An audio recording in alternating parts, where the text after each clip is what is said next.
आषाढी एकादशी निमित्त दापोली तालुक्यातल्या विविध गावांमधून वारकऱ्यांनी पारंपरिक पद्धतीनं भक्तिभावाने पायी दिंडी काढून विठ्ठल नामाचा गजर केला। चंद्रनगर, मुरुड आणि मोजे, दापोली या भागातील शेकडो भाविक पारंपरिक पोशाखात टाळ्या मृदंगाच्या गजरात आणि विठ्ठल विठ्ठल जय हरी विठ्ठलच्या जयघोषात सहभागी झाले।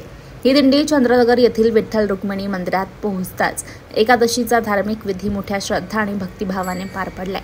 मंदिर परिसरात संपूर्ण वातावरण मंत्रमुग्ध करणारं होतं। महिलांनी फुगड्या घालत, पुरुष आणि वृद्धांनी टाळ मृदुंगासह विठ्ठल नामात रंगून जाऊन भक्तिरसात न्हालेला उत्सव साजरा झाला। रस्त्याच्या दोन्ही बाजूंनी ग्रामस्थांनी पुष्पवृष्टी करून दिंडीचं स्वागत केलं। वारकऱ्यांचा उत्साह, निष्ठा आणि एकात्मकता यांचं दर्शन घडवत संपूर्ण परिसर विठ्ठलमय झाला होता। ही परंपरा वर्षानुवर्ष जपली जात आहे। यंदाही ती तेवढ्याच भक्तिभावाने पार पडली। स्थानिक ग्रामस्थ, भक्त मंडळींच्या सहकार्याने ही संपूर्ण दिंडी शांततेत आणि भक्तिभावाने पार पडली।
Hare